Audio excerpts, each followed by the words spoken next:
écoutez le balado d'Évolution canine, la référence francophone en termes de comportement canin. Mon nom est Andréane Garneau et ensemble, nous naviguerons les idées reçues et les concepts complexes concernant le domaine animal.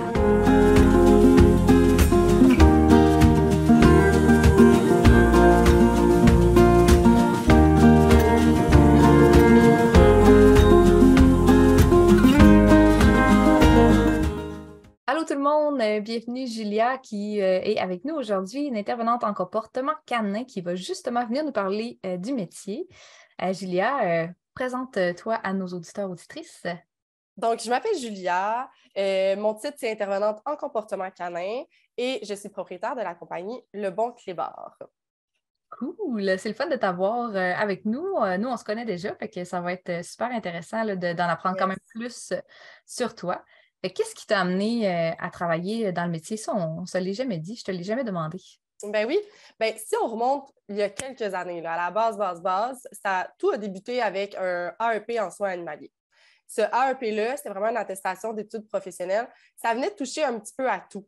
Donc, ça venait toucher aux oiseaux, aux animaux exotiques, mettons, plus le travail en clinique, le toilettage, les races, la nutrition. Donc, on venait toucher un petit peu à tout dans cette formation-là, dans ce AEP-là, ce qui m'a permis de justement être capable de pouvoir un peu voir tout, un peu observer tout ça. Donc, la partie de l'AEP qui m'a vraiment le plus allumée, c'était vraiment la partie où on venait discuter du comportement, qu'on venait discuter des problématiques communes que les gens vivaient, qu'on venait discuter vraiment là, de la nature des problèmes comportementaux. C'était vraiment cette partie-là qui est vraiment venue me toucher. Ensuite de ça, suite à ce AEP-là, on a fait des petits stages par-ci, par-là. J'en ai fait un en refuge. Puis encore une fois, c'était vraiment la partie du refuge où on faisait les évaluations comportementales, où on venait vraiment travailler avec les animaux qui m'allumaient le plus. Puis après ça, j'ai été peut-être touchée encore un petit peu à tout. Donc, j'ai été promeneuse de chiens, j'ai essayé le toilettage, j'ai travaillé en refuge également. Ce qui a été une très belle expérience, honnêtement. Mais c'était difficile parce que je travaillais vraiment beaucoup avec des gens démunis, des animaux démunis, des animaux qui étaient abandonnés, des animaux qui étaient malades, qui étaient souffrants, qui étaient errants. Donc, c'était vraiment, vraiment difficile. Puis je me suis rendu compte que même si ça a un impact énorme sur la vie de ces animaux-là, quand on travaille en refuge, ce que je voulais travailler, c'est vraiment avec le chien. Donc, je voulais travailler premièrement avec l'espèce qui est le chien. Puis, je voulais vraiment travailler en collaboration avec le chien. Je voulais vraiment pouvoir aider le chien, pouvoir aider le propriétaire du chien, les deux à être mieux, à être bien ensemble, à bien cohabiter. Puis, c'était vraiment là, ça qui m'a amené à plus diriger mon chemin vers le comportement canin. Donc, je suis allée vers plus des formations spécifiques, puis je suis allée me former. Puis, ensuite, j'en suis où je suis. Incroyable. C'est le fun que tu aies touché à tout, justement. Là, ça permet d'être sûr que tu sais que tu es sur la bonne voie parce que tu l'as testé et expérimenté. Oui, exactement. Au niveau du comportement, c'est quoi les défis dans le fond, les plus grands défis que tu as eus? Puis est-ce que tu as, mettons, un cas peut-être que tu peux nous partager qui pourrait refléter un peu les défis que tu as vus? Oui, je crois que les plus grands défis dans mon métier, qui sont plus concentrés justement peut-être dans les consultations privées, les consultations que j'offre aux clients, c'est vraiment de voir des chiens qui sont pas dans le bon environnement, de voir des clients qui travaillent avec moi, qui vont investir de l'argent, mais qui n'investissent pas de temps pour leurs chiens, qui essaient toujours à recommencer à zéro, qui sont super frustrés, mais qui posent pas d'action, en fait, pour s'aider eux ou aider leur chien à être mieux dans la situation. Puis de voir que le chien il a plein de potentiel, mais il n'est juste pas à la bonne place. Puis il n'est juste pas avec les bonnes personnes. Puis que ce chien-là, son bien-être en est grandement affecté là, à ce moment-là. Puis je dirais que justement, en parlant de ça, c'est de ne pas trop se laisser affecter, au contraire, par l'émotion des clients qui, des fois, sont énormément émotifs et avec raison. On le sait, des fois, quand on a des chiens qui sont plus réactifs, des chiens qui sont plus difficiles, comment que ça peut affecter notre vie, notre quotidien à nous. Puis le nombre de clients, le nombre de personnes qui ont pleuré devant moi en consultation privée. Donc, je dirais qu'un grand défi, c'est de ne pas se laisser amener dans cette vague d'émotions-là, puis d'avoir une espèce de petit mur en restant empathique, mais de ne pas pleurer avec le client. Là, c'est important de rester comme objectif, puis d'être capable de faire la part des choses, puis après ça, d'avoir une opinion professionnelle par rapport à ça, puis d'aider le client aussi dans cette tristesse-là, dans cette émotion-là, puis de le diriger vers plus du positif, puis de venir travailler avec lui pour l'aider, là, en fait, à surmonter ça, puis que ça aille mieux avec son chien. Incroyable. C'est vraiment. Je suis certaine que ce que tu as vécu puis ce que tu vis, c'est la même chose pour plein de gens. Là. Je suis sûre que tu n'es pas la seule. Là. Je me reconnais dans ce que tu dis, fait que je trouve ça vraiment intéressant. Puis, as-tu un cas que tu veux peut-être nous parler qui nous mettrait de l'espoir? Oui, ben c'est un cas qui n'est pas nécessairement en lien avec ce que je viens de dire, mais c'est un cas qui a été super intéressant. C'est un cas quand même assez difficile. C'est un grand berger allemand qui était d'âge adulte, qui vivait seul avec son propriétaire. Puis, son propriétaire m'a appelé un petit peu à la fin de ses ressources, là, à bout de ressources, en fait. Lui avait éduqué tous ses chiens avant ce berger allemand-là en technique vraiment très traditionnelle, là, très militaire, puis tout ça. Pour lui, ça avait fonctionné dans le passé avec ses chiens. Il a essayé de reproduire les mêmes techniques sur son berger allemand qui était hyper réactif aux autres chiens et aussi aux humains. Puis, il n'en arrivait pas à bout. Là. Il n'était pas capable de voir de résultats. Et je me souviens de la phrase qu'il me dit. Il me dit, Julia, je pourrais le choquer jusqu'à temps, quand il réagit au chien, jusqu'à temps de le lever tout seul. Je pense qu'il pourrait mourir. Puis, il dit, il ferait rien. Là. Il continuerait à réagir. Fait que le gars, il était rendu là, tu sais. Fait que ça a été important pour moi, dès le premier contact, on ne s'était pas encore vu, de dire, il va falloir que, si tu veux travailler avec moi, ça va être vraiment une extrême différence de tout ce que tu as vu, de tout ce que tu as entraîné à ton chien. On va vraiment venir changer de technique au grand complet. Puis j'ai dit aussi, ça va être pour ton chien une énorme période d'adaptation, de venir switcher de technique. On va avoir vraiment, ça peut avoir un impact sur ses comportements. Puis c'est sa mécanique d'apprentissage, sur la durée de l'apprentissage aussi. Ça peut être plus long là, à apprendre ce qu'on veut, puis tout ça. Puis, il m'a dit, ben, je suis prête à tout. Il dit, je le vois que ça ne fonctionne pas, ce que j'essaye depuis tant de mois. Tu sais. J'ai dit, let's go, on va travailler ensemble. Donc, je pense que ce qui a fait que ce cas-là a été marquant, c'est de voir la transformation du gars, du propriétaire, mais aussi la transformation du chien, de voir que le chien produisait maintenant des comportements en échange de quelque chose, puis de voir le propriétaire, le sourire sur son visage quand son chien réussissait des exercices, quand son chien le regardait dans les yeux plutôt que de réagir à un chien dans la rue, de voir l'équipe qui formait. Honnêtement, c'était tellement beau, puis il m'a tellement dit en si peu de temps, puis on s'attendait à ce que ça soit plus long. On a été vraiment agréablement surpris. Mais en si peu de temps, qu'il a vu de si grands résultats, qu'il a vu un chien qui était engagé. Puis à la base aussi, c'est un chien qui était difficile dans le sens que on ne travaillait pas avec la nourriture, ce chien-là. Il n'était pas capable d'en prendre parce qu'il est vraiment très, très, très, très, très réactif à l'extérieur. Il est en hyper-vigilance constamment. Donc, lui, ce qui fonctionnait, c'était un jouet. Et pas n'importe quel jouet, c'était une vieille guenille. Donc, ça ne coûtait pas cher pour le propriétaire de jouet. Il prenait genre un vieux linge dans le tiroir, il faisait un nœud là-dedans, puis let's go, ça devenait le jouet préféré au monde du chien. C'est de même qu'on le motivait à produire des comportements en échange de la vieille guenille. Puis ça fonctionnait tellement bien, là. Fait que c'était un cas spécial. On a dû travailler avec différents types de renforçateurs que même moi, je suis moins habituée à travailler. Puis on a tellement eu des beaux résultats, puis on a tellement eu une transformation au niveau carrément de la chimie, de l'équipe, du chien. Il n'était plus dans la peur de produire des comportements, mais il était vraiment dans « je vais obtenir ma guenille en échange que je te regarde au lieu de charger le chien ». Donc, c'était vraiment beau à voir, là. C'est tellement renforçant pour nous d'avoir des cas comme ça. Là. C'est les cas qu'on se souvient Ouais. toute notre vie parce qu'on a un animal puis un propriétaire qui partent de tellement loin. C'est sûr qu'on Tellement. n'oubliera pas. Là. Je veux dire, on a. T'as traversé des épreuves avec eux que pas tout le monde. Tellement. Pas Ouais, tout le vraiment. monde. Ouais, c'est vraiment le fun. Vraiment. Puis c'est aussi le fun de savoir que tu as eu un réel impact sur la vie de ce chien-là. Ben Tu oui. sais, ce chien-là ne recevra plus de secousses sur sa laisse. Il n'y aura plus de choker qui va l'étouffer à pu finir. Il n'y aura plus de grosses voix ou de menaces de main dans le visage. Donc, tu sais, il y a carrément un impact direct sur le bien-être du chien, puis ça, c'est la paye, là. C'est C'est vraiment pour cool. ça qu'on fait ce métier-là. C'est vraiment pour avoir un réel impact, puis là, tu l'as eu. Qu'est-ce que tu dirais à quelqu'un qui veut devenir éducateur canin? Parce que peut-être suite à cette histoire-là, on voit que c'est rose, c'est beau, mais est-ce que c'est tout en rose? Est-ce que C'est pas tout, c'est pas tout le temps rose. On n'a pas tout le temps des beaux cas comme ça qu'aussi rapidement on voit des résultats. Loin de là, ça dépend tellement de l'environnement, du chien, du niveau de la problématique des gens qui encadrent cette problématique-là pour les chiens.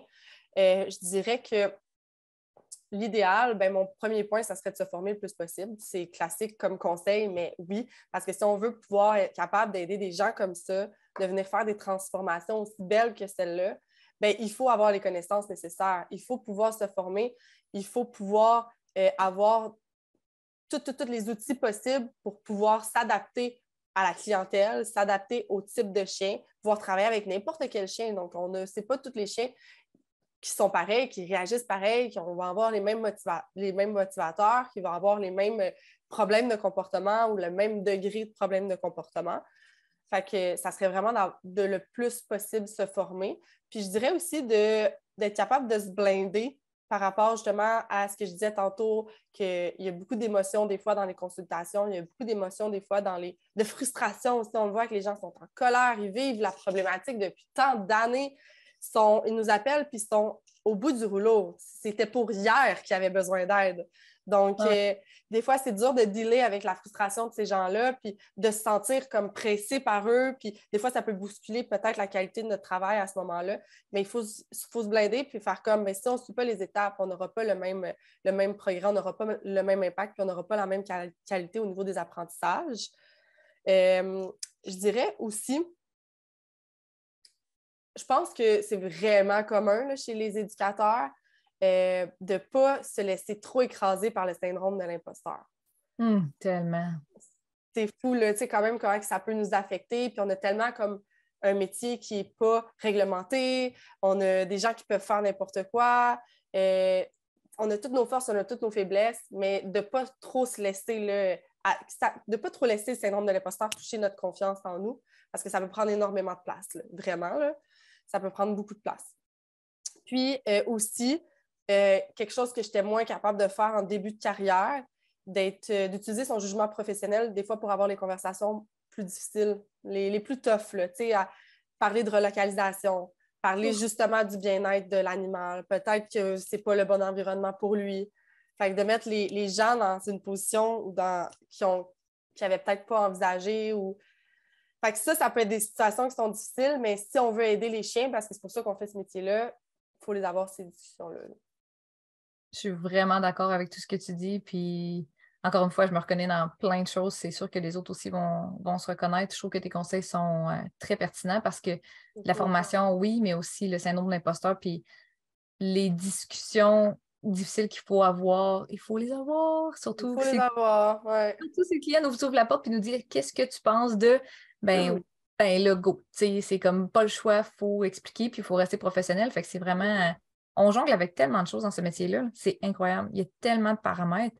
Puis je suis sûre qu'en parlant justement d'un côté peut-être plus amusant, marquant, à te connaissant, il doit y avoir des histoires que tu pourras nous partager qui sont quand même assez drôles. Puis peut-être même, je suis sûre que tu as des cas marquants que tu pourras nous partager.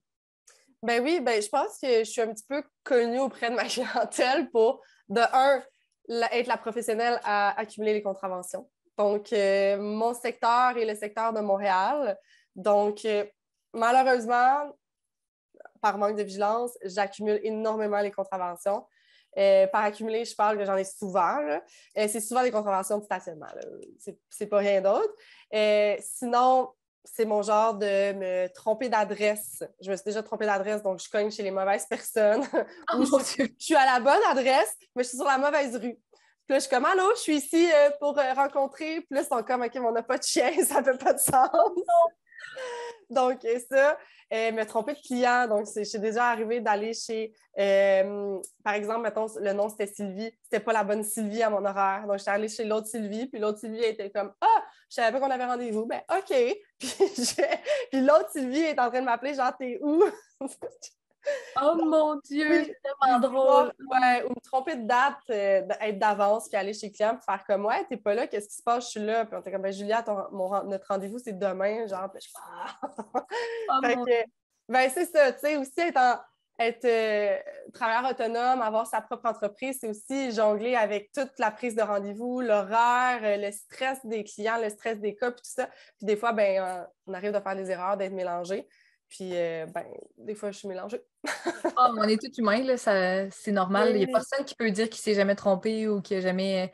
Moi, j'ai déjà oublié mon premier rendez-vous avec des mentors, deux mentors qui travaillent dans le domaine des oiseaux aux États-Unis, qui m'avaient Non. il avait réussi à trouver une cédule avec le. Tu sais, il y avait comme un décalage horaire pour un, puis il ne travaillait pas dans le même zoo. Et je ne me suis jamais présentée parce que je me suis trompée de date. Tu sais, t'imagines comment je me suis sentie mal? Je me sens encore mal aujourd'hui. Fait que ça nous Ouais, arrive à tout le monde, tu sais, mais oui, c'est des fois, je ça. me réveille en panique, j'ai-tu oublié un client? Puis là, je suis comme, Oui, ça fait oh, ça, hein? tout le On temps. se demande toujours si on a oublié quelque chose. J'ai-tu oublié de transmettre un document? J'ai-tu oublié un client? J'ai-tu oublié le paiement d'un client? J'ai-tu oublié de transmettre une information? On parle tellement, les clients nous parlent tellement que des fois, ben, il y a des petites informations qui se perdent ou qui se mélangent. Puis comme tu dis, c'est d'être humain, puis c'est juste plus cocasse que d'autres choses à la fin, même si ça peut être frustrant de faire comme ah, perdre du temps à être à la mauvaise personne, à la mauvaise adresse avec la mauvaise personne. On va te partir un GoFundMe pour tes tickets. Donc, Ben oui, s'il vous ceux qui sont plaît. Je sais pas qu'est-ce intéressés, qu'on attend. venez donner à Julia. C'est pas de sa faute, là. Moi, je te trouve très, très bonne parce qu'à Montréal, j'accumulerais probablement le double de tickets de toi. Ah Mais oui. tu dois commencer à t'habituer. Ouais, Au, c'est ça. au niveau de la formation continue, comment est-ce que ça t'a influencé, toi, dans tes méthodes d'entraînement au fil des années? Parce que tu en as parlé au début que c'est quelque chose que tu trouves important. Fait que Ouais. Ben, parle-moi la, en form- la formation continue devrait être importante pour tous les éducateurs canins ou tous les éducateurs dans le domaine animal. D'être à jour au niveau des dernières avancées scientifiques, d'être à jour au niveau de ce qui s'est fait, d'être à jour au niveau des études. Mais je dirais que personnellement, ce que ça amène, que ça m'apporte, c'est d'avoir vraiment un meilleur jugement par rapport aux problématiques, d'être capable de faire des meilleures observations, peut-être de venir chercher les petits détails qu'avant, je n'aurais pas vus ou je n'aurais pas été capable de déceler, qui maintenant viennent vraiment faire partie de mes analyses, puis qui vont venir faire une différence sur les plans et les protocoles que je vais venir offrir aux clients. Donc, c'est vraiment d'avoir plus d'outils, puis être capable aussi, je pense, plus que tu as de connaissances, plus que tu as de formation, plus que tu es capable de virer sur un dizaine rapidement, puis être capable d'adapter ta solution à la problématique par rapport à ce qui se passe, par rapport à ce que le chien t'offre comme comportement, parce que c'est des êtres vivants. Donc, des fois, tu peux penser qu'il va faire ça, mais ploup, puis il fait autre chose, puis tu es comme, OK, j'avais pas prévu ça, OK, let's go, on réadapte le protocole, puis on change pour aider le chien à mieux réussir là, en fait. Donc, je dirais que ça serait vraiment les points là, les plus marquants qui m'aident à continuer mon métier et à aider plus de chiens. On peut-tu se le dire qu'on devient, en tout cas moi, je suis accro à la formation continue. Vraiment. Ouais. J'en ai plein en ce moment qui m'attendent, ça, puis des livres, là. Ah oui, ouais, moi aussi, j'ai une pile de livres que je regarde, puis je suis comme, tu Pas vas les être livres. le prochain. Puis j'ai ma formation qui est comme, you dans mon ordi, qui est comme, faut que tu me passes. Ah, Fait et je que, pense oui. qu'on a toutes, on vient vraiment comme accro à avoir ces informations-là parce qu'on se rend compte que, un, c'est vraiment utile, comme tu le dis, Mhm. ça va vraiment nous aider. Mais en plus, moi, j'aime ça, là, comme je sais pas Ben c'est quoi oui. intrinsèquement qui vient me chercher comme ça, mais écouter de la formation, là, si j'étais Mhm. payée pour ça, je serais millionnaire. C'est sûr que je préfère la formation. Ça a été un peu plus dur pour moi la pandémie parce que je préfère vraiment la fondation. Je préfère vraiment la formation en présentiel. Je trouve que c'est Ah vraiment ouais. plus allumant de rencontrer aussi les gens du domaine et tout ça. Des fois, là, on en fait tellement en ligne que ça devient d'écouter un écran puis tout ça, puis de ne pas avoir d'interaction, de pas avoir de. Ça peut être plus difficile. C'est C'est pas redondant. c'est Ouais. ça. Pas une raison de ne pas en faire, mais il est temps qu'il y ait plus de formation présentielle, là, c'est sûr. Vivement le prochain colloque francophone qui va être en Oui, présentiel. J'ai oui, tellement, tellement hâte oui, de voir. vraiment. Tu sais, on voit le monde se connecter sur Zoom, là, mais enfin, je vais voir des visages avec les noms. Là. Ben J'ai hâte oui, de voir ben si c'est des oui, robots c'est ou si sûr. c'est des humains. Ouais, c'est ça.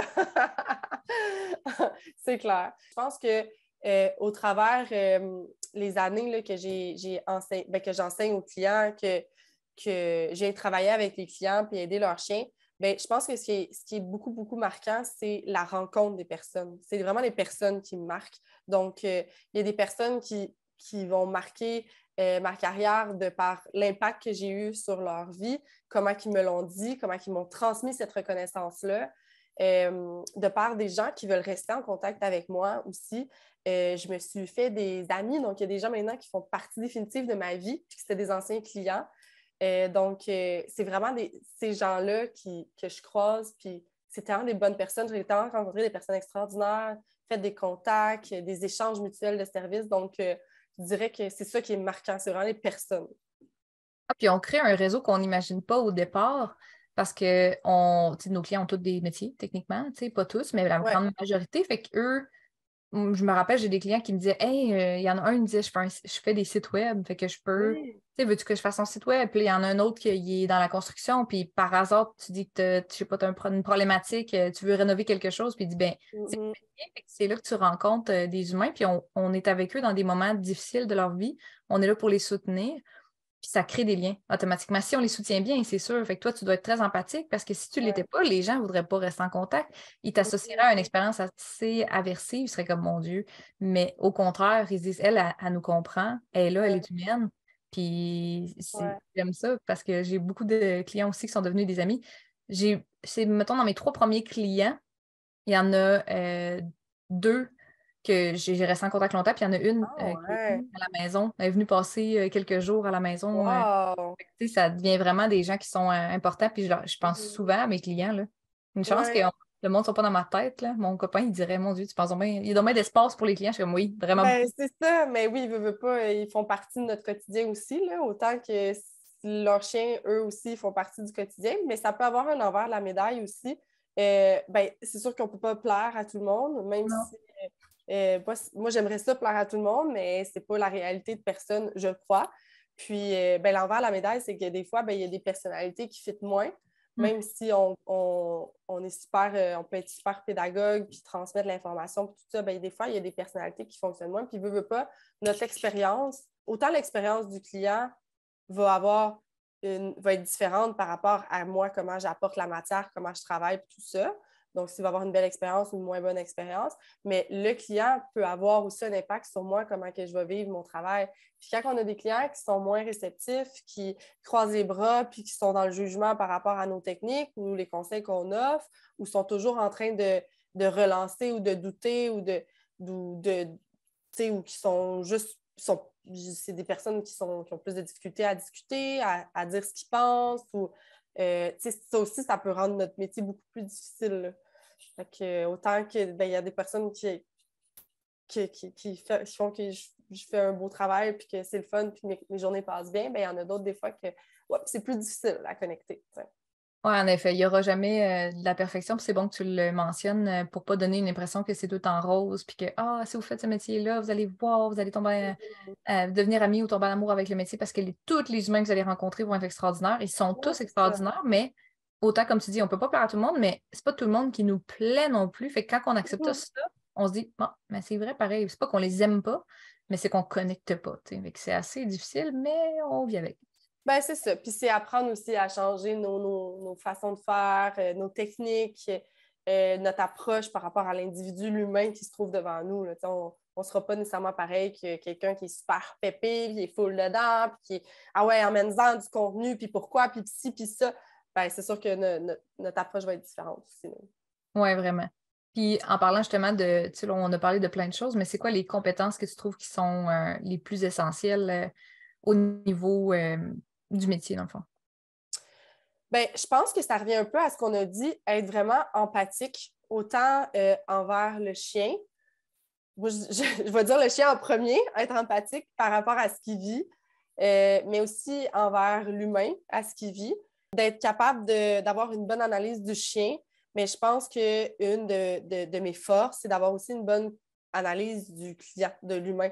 Donc, tu sais, je vais le voir quand que le client doute peut-être ou quand que je propose peut-être un plan d'entraînement ou un protocole au quotidien, que je le vois dans ses yeux qui est comme c'est pas tant réaliste de faire ça. Donc, tu sais, je vais venir poser des questions. Est-ce que vous trouvez ça réaliste qu'on vienne mettre ça dans votre quotidien? Est-ce que vous allez avoir le temps de faire ça? Puis là, des fois, ils font comme, ben pas tant. OK, ben on va venir changer des choses pour que ça soit plus facile, puis que vous le fassiez, pour pas que finalement, on le fait juste pas, puis que là, je revienne, puis on accumule les choses, puis qu'au final, ben vous le faites juste pas, puis que ça vous décourage, tu sais. Donc, je pense que d'analyser les gens, de voir comme leur réponse émotionnelle aussi par rapport à ce que je dis, puis par rapport à leur chien, ça va être beaucoup des fois à venir à leur donner une meilleure expérience, puis des plans qui sont plus justement réalistes à ce qu'ils vivent, leur environnement, leur chien, puis leur temps qu'ils possèdent aussi. Parce que, tu sais, des fois, du temps, on ne peut pas en inventer. Fait que très adaptable. Il faut être très adaptable dans le métier, si je comprends bien. Oui. Parce que je suis d'accord à 100% avec ce que tu dis. Oui, parce qu'on travaille avec les animaux, mais on travaille aussi avec beaucoup, beaucoup d'humains. Fait que, tu sais, il faut être capable de venir jongler avec les deux types d'individus, là. On travaille avec du vivant fois deux. C'est Ouais. pas juste, on le dit souvent, ah, c'est du vivant, oui, mais il y a l'humain puis le chien, donc Ouais. c'est quelque chose. Toi, dans le fond, depuis le temps que tu as commencé, au début, est-ce que tu as commis des erreurs ou il y a des choses qui sont arrivées ou des choses que tu faisais peut-être moins bien? Puis si oui, c'est quoi ce que tu regrettes le plus? Bien, je dirais qu'au début, les erreurs que j'ai commises, c'est plus d'être dans la théorie. Ouais. Donc, plus d'expliquer un petit peu trop le comportement, de venir trop expliquer les nuances, de vraiment être plus dans le blabla. Puis maintenant, je suis vraiment plus dans l'observable, dans la pratique, dans coacher le client à produire les comportements, mettre en pratique ce que je dis en théorie pour que vraiment le client travaille sa mécanique, puis je puisse dire oui, continue ça, non, fais pas ça, on va s'adapter, on va faire ça. Puis je vois vraiment que ça a un réel impact sur la qualité là, de mes services, puis que je vois que les clients me disent là, hey, on aime ça avec toi, on pratique, on n'est pas juste, tu ne fais pas juste nous parler pendant 2 heures, on pratique, on fait des choses, on va travailler dans l'environnement dans lequel le chien produit les comportements qu'on ne veut pas.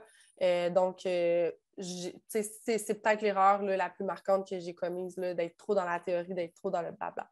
Puis, Honnêtement, je pense beaucoup qu'on fait toute cette erreur-là parce qu'on le voit énormément dans notre programme EPIC, là, dans le fond, notre programme d'études professionnelles pour devenir intervenant en comportement câlin. On coach les étudiants dans leur première consulte, on leur pose beaucoup de questions, puis on voit aussi comment ils expliquent les choses, puis comment on leur fait des mises en situation. Puis souvent, c'est ça, c'est qu'ils focusent sur beaucoup de terminologie aussi. On se dit, il faut que je donne l'info. Comme on sort des fois les termes un peu plus complexes, on s'assure d'avoir les bons mots, ce qui est hyper important entre collègues. Il faut savoir c'est quoi vraiment réellement un renforçateur. Est-ce qu'on parle de conditionnement classique, conditionnement opérant? Mais le client, il c'est pas s'en besoin fout. de savoir tout ça. Ouais. Non, puis en plus, on le sait qu'ils ont, tu sais, là, ils apprennent de la nouvelle matière, puis ils n'ont pas tant de place pour tout apprendre. Fait que si on met beaucoup, beaucoup de théorie puis beaucoup de blabla, on a moins de place pour la mécanique en soi. Fait que je trouve ça intéressant que tu dises, tu sais, que tu as toi aussi remarqué qu'au début, tu avais plus tendance à parler, tu sais, vraiment vouloir donner de l'info. Puis à un moment donné, plus on avance, plus on se dit, on est capable de plus cibler aussi. Qu'est-ce qu'ils ont besoin vraiment? Tu sais, qu'est-ce que je dois dire à mon client? Puis on coupe nos phrases assez courtes, on va droit au but. Ouais, Et ouais, c'est plus efficace. vraiment. Puis comme, tu sais, j'aime vraiment ça, qu'est-ce que tu as dit. Ils n'ont pas besoin de tout savoir, tu sais. Non. Ils ont besoin de savoir l'essentiel dans un jargon qui est comprenable, qui est efficace, pour qu'ils puissent aussi comprendre qu'est-ce qu'ils font. Là. Je veux dire, Oh, ouais. la majorité des humains aiment ça comprendre qu'est-ce qu'ils font, puis qu'est-ce que ça va apporter. Mais ils n'ont pas besoin de tout savoir. Tu sais. Il faut qu'ils sachent l'essentiel, puis d'être plus dans la pratique, puis dans l'explication de concrètement qu'est-ce que ça va avoir, quel impact sur telle affaire. Tu sais. Oui, vraiment. Puis tous ceux qui nous écoutent en ce moment puis qui débutent, même si vous ne croyez pas, parce que moi, je l'ai entendu au début, puis j'étais comme non, non, non, c'est vraiment important. Je vous le promets que vous allez nous croire. Là. C'est vraiment important. Votre client, pour sa satisfaction, c'est pas d'y bourrer le crâne, c'est vraiment d'y aller droit au but. Oui, puis on le dit, hein, que même quand on écoute une formation, l'humain absorbe vraiment loin de 100% de la matière. C'est la même chose quand on vient donner des informations puis qu'on vient parler pendant 1 heure 30, 2 heures au client. Là. Donc, il ne va pas tout assimiler, encore moins si on lui bourre le crâne de terminologie qu'il ne comprend pas. Là. Moi, si quelqu'un me parle de politique, des termes de politique alors que ça ne m'intéresse pas puis que je veux juste savoir où, tu sais, genre, je ne l'assimilerai pas parce que ça Non, m'intéresse. c'est sûr. Imagine, je sais qu'on a une moyenne, tu sais, comme de 1 heure et demie, justement, ce qui est énorme. Moi, à la fin d'une consulte, je suis crevée. J'imagine pas mon client qui lui a absorbé. Ben, Et en plus, il y en a, puis je juge pas ça, là, mais j'ai des gens qui m'ont déjà dit qu'ils faisaient des 3 heures de consulte, puis je suis comme, oh mon Dieu, j'ai de la Non, misère. oh, non, non, non, non, ouais, moi non plus, C'est j'aurais. trop. Je peux pas Ouais, croire. Le client a beau être astronaute, non, ben c'est peut-être, trop. mais c'est Ouais. énorme. Tu sais, même pour le chien, tu vas faire Pour quoi? le chien, c'est énorme aussi pour le chien, c'est ça que je m'en allais dire. C'est énorme, là, tu sais, à moins qu'il y ait 2 heures de théorie, ce qui est intense.